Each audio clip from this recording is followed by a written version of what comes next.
好，接下来我们持续关心到的是有关于在中美之间有关于晶片的一个竞争。新疆现在最新推出的，我们等一下会来看到这个算力黄金已经碾压美国了。中国大陆大家在看它有一个 AI 版本的一带一路是否在这个时候横扫全球，它的设备是否还能够出口到其他国家去呢？另外，封杀这个辉达已经推动了，正式的让中国大陆的晶片大爆发。今天就这些议题，我们都会一起的来做关心。这一场 AI 中美之间的战争的胜负，已经不是晶片跟技术原本的那些老路了，现在可能涉及到整体的，包括从能源算力到国家的战略。新疆刚刚提到的，现在正在经历的是一场地壳级的翻转。我们要来看到的是，这个原本是戈壁的油城呢，现在华丽转身已经变成世界级的算力帝国了。它有哪一些优势？赶快来看到，就是它的电价。先来看，其实呢，跟这个中国大陆的东部沿海做相比，只有它的1/3。如果你要训练 AI 的话，你直接节省了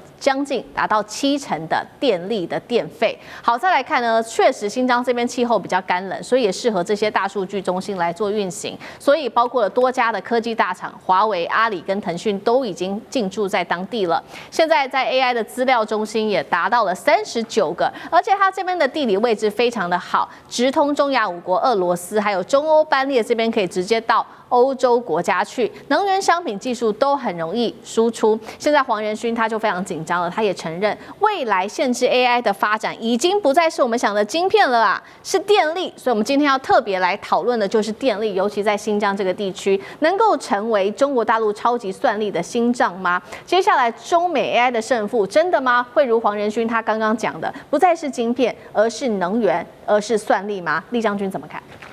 我觉得中国这个 AI 一定是电力是非常重要的那黄仁勋讲这一话这个抑制 AI 未来发展不是晶片而是电力，为什么呢？因为 AI 确实用的电是很凶，但是很关键一件事情 ，AI 要用的电因应未来世界的需求，全世界的共同的认识，要用的电是绿能的电，而不能是用这个有对这个地球有污染的所谓燃煤或者是这个烧天然气的这种电，是要用绿电为主。所以我们看到中国大陆在这方面来讲的话，一直不停的在发展所谓的绿电，包括我们讲一句话嘛，大陆有推一句话叫做这个东算西电。什么叫东算西电？现在来讲，发展 AI 的几个大型的公司包括 DeepSeek 等等这些，他们位置都在哪里？譬如说 DeepSeek 它的总部是在杭州上海，然后计算中心广州或者是这个香港深圳这几个地方，大部分在中国的东边为主。可是它电从哪里来？电从西边过来。西边来讲，我们看到包括清洁的能源，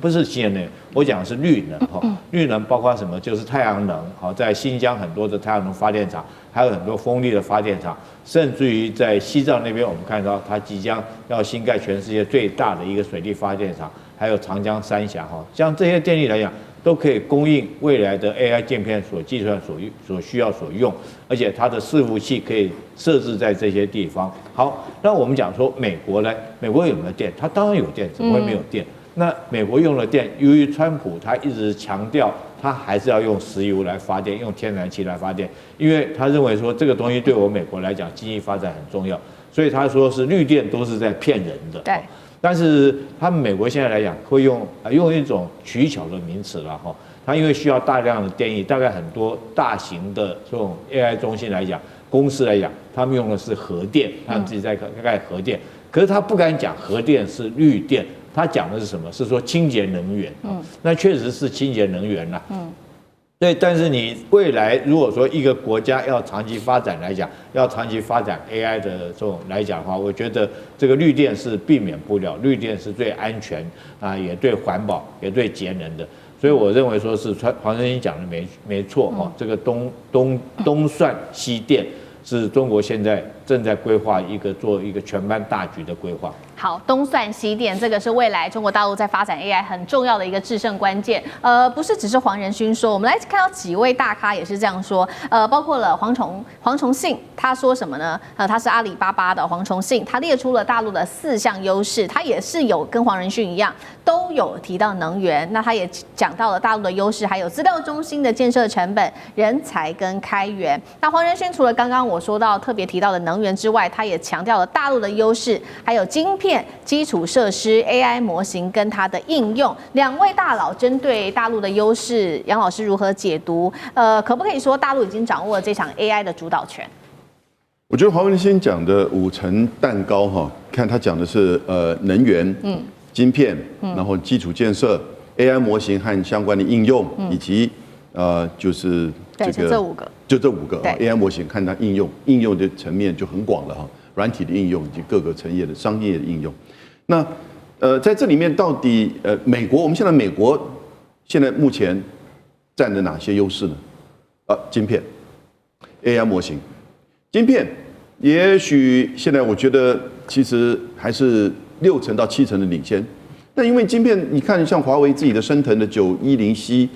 以及它现在用的就是 HBM 的技术，我们在这个节目都讨论过，那蔡委员都提过很深刻的这个分析。那其实也不能说很快的要后来居上，但是供应相关的这些使用其实有足够的空间了。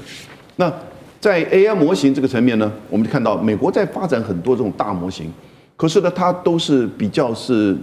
就不是开源的。那中国大陆现在从 DeepSeek 到千问到各个层面，它采取都是开源式。那你开源式的跟这种闭锁型的就有很大的一个差别，也就是说，开源型的它可以在量身打造未来，就是说经过第2层、第3层有一些特殊的产业，它可能可以适合它自己的，不需要花那么多的这个成本。越到后面反而成本越降。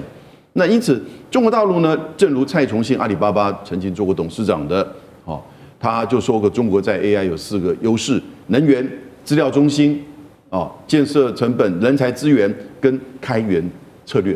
能源这个刚才列将军就讲得很清楚了，中美之间在能源的这个比较中国一定会越来越占优势，而且是干净能源。资料中心的建设成本，那这个大概已经跟基本的基础建设也是中国大陆在这边整个制造业基础建设。然后呢，人才资源，那当然，黄仁勋自己讲了，5成的 AI 人员研究人员都是华裔，那当然人才资源，而且在中国大陆，它所需要的这些成本更为低，开源策略。所以现在因此有个新的概念叫做 AI 成本。这个 AI 成本的概念，如果你拿中美来做这个 AI 争霸这个比较那因为真的现在还是初阶段，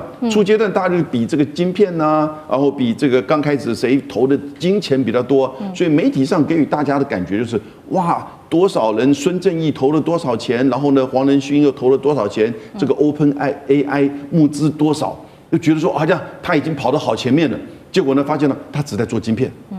那可是呢整个这个5层蛋糕发现到他那个蛋糕根还没有做起来，而中国大陆已经一层一层的开始在这个建构了，所以我觉得 AI 成本对于将来整个 AI 的争霸会有关键性的影响。好，确实，我们现在看到中美的科技大咖都已经看到这个中国大陆它在 AI 上面的优势，但是就是美国政府似乎到现在还没有看到，它最新推出它决定要封杀